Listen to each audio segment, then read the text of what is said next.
You're resting in the chair with your eyes closed, and you may notice your eyes, even wish to open them from time to time. And that's fine, because I really wouldn't want you to not go into a trance too quickly. So much easier simply to allow that feeling in a shoulder, in a hand, to continue as you listen to the sounds of my voice,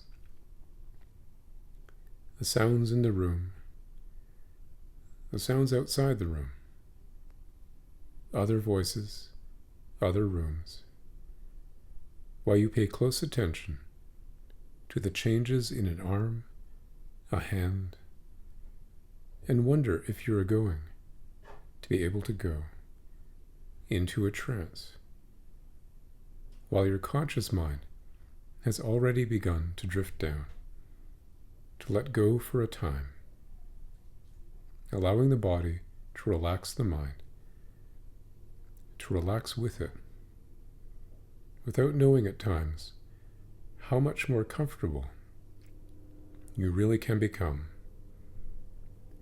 And sooner or later, everyone's had the experience of falling asleep while watching television, paying close attention to the storyline, just closing the eyes a moment to rest quietly, hearing the music, listening to the voices, in that comfortably relaxed way.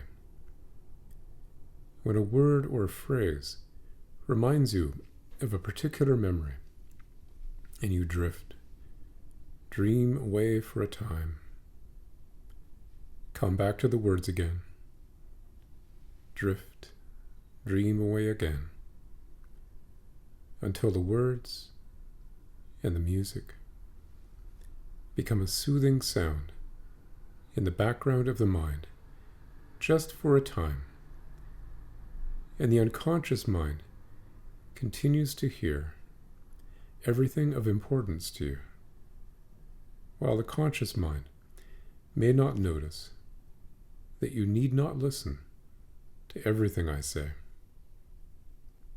because you've known all along how much easier it is to learn something when you're relaxed. Though I wouldn't want you to relax too deeply at first. So much more important for you to recognize the small changes, tiny changes, barely noticeable, happening in your breathing, in your pulse, in the relaxation of the face, in a feeling of comfort, security. Because your unconscious will choose to relax your little finger before those feelings begin in a thumb. Or perhaps your wrist will be the handiest place to begin relaxing. But the conscious mind can enjoy being curious about exactly where those feelings will begin. If you drop a pebble into a pool of water, the water flows in ripples on the surface, but just below the surface of awareness, the pebble drifts down. And as that pebble drifts down, past the water animals, drifting down past the water plants, gently floating down, nothing is disturbed as it slowly comes to rest on the bottom of the quiet pool. Even the surface ripples become slower and quieter, and beneath the surface, all is still, calm. And you could recognize your ability to relax and comfortably reflect upon your problems in a certain way, remembering those times when you were sure things were one way, and they turned out to be something else entirely. Perhaps as a child, learning that library is really library, or telling the difference between feet and feet, changing old beliefs, learning new meanings, new ways of doing things. And I wonder if those new feelings, those hypnotic feelings, will stay the same or continue to deepen even more as you try to remember everything I've said to you about those TV dreams and pebbles that drift down, sometimes more quickly, sometimes more slowly. And so, as you know, how we feel about something imagined or real is really up to us. Like the man I've heard about who bought a new car, a fancy sports car, that he waxed and polished and cleaned at least once a week, sometimes more. He was so proud of that car until one day somebody backed into it, put a big dent in it, a big scrape along the side. And he was so hurt and upset that he flew into a rage at first, refused to drive it for a week. And when he finally did drive it, he drove it hard and fast, and he refused to wash it or wax it. And every time he saw that dent, a big depression along the side, he became very sad and angry, and sometimes even cried.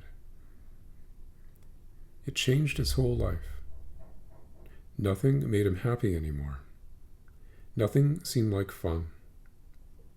He kept looking at that dent, which reminded him of how bad he felt, how mad and upset he was. Every time he saw it, he felt a twinge inside, and he thought to himself, why bother? Why me? Nothing ever goes right anyway. That scraped up dent began to rust and became an ugly hole that he glanced at every day. And he felt that sad, mad feeling again. And after a while, he didn't want to go anywhere. He didn't want to do anything. Because each time he went out, he saw that hole again, and he felt bad again. And he just wanted to go inside and hide. It was like he wanted to feel bad. Felt like he had a right to. And he was right. But he could have done something. Because he did have insurance, unlike the people who live next to rivers in the floodplains, where everything washes away whenever the river rises above its banks, and they lose everything they have, but move back when the water recedes, telling reporters they are just glad to be alive. I guess it is hard to be mad at a river, or to take a flood personally. They call it an act of God, and continue to go to church, where they pray it won't happen again, but know that it probably will, because rivers flood. Like people make mistakes or do things wrong.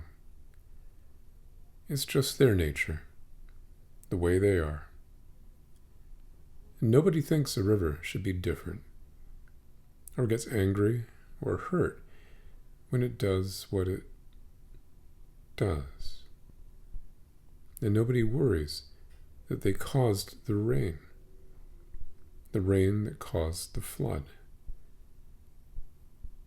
They just move back in and get on with their lives and go swimming or boating, glad that the sun is back, the damage undone.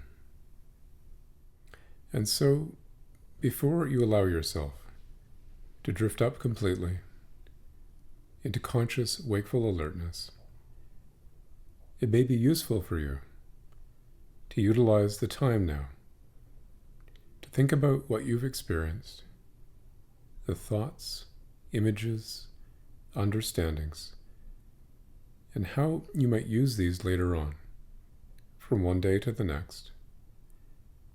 Because you have an unconscious mind, and you have a conscious mind, and those two minds can learn from your experiences today some things you can utilize to deal more effectively with those things that have been problems for you before. And so, before you continue to drift up into conscious awareness, normal wakeful awareness, it is your privilege to use this comfortable self-awareness to become more aware of those things you can use later on.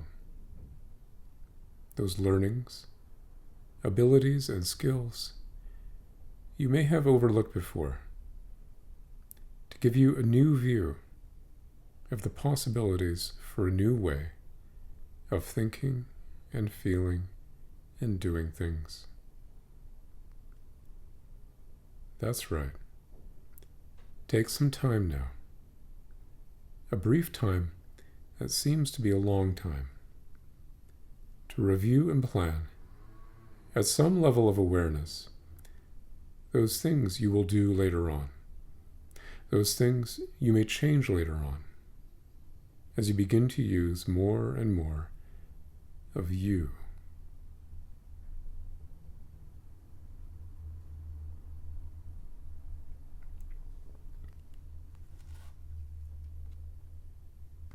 You can use that time now, because in a few moments from now, when you drift up and awaken,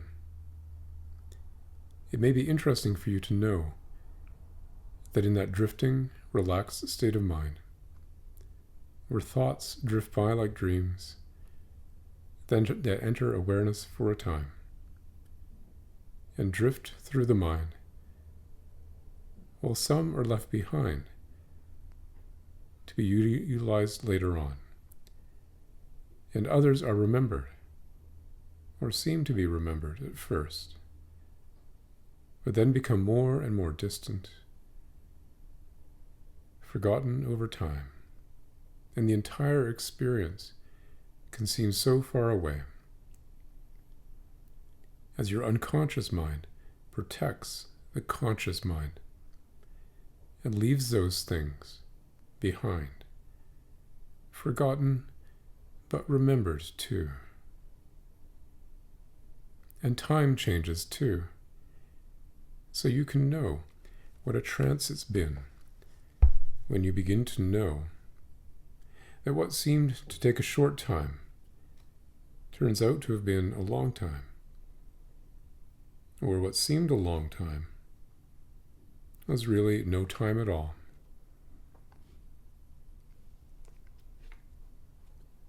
So for now, as the unconscious mind allows the conscious mind to become more aware of sounds in the room, the sound of my voice, the sensations in an arm, a leg, the variety of thoughts and feelings as the conscious mind drifts up, and conscious, wakeful awareness returns quite completely now.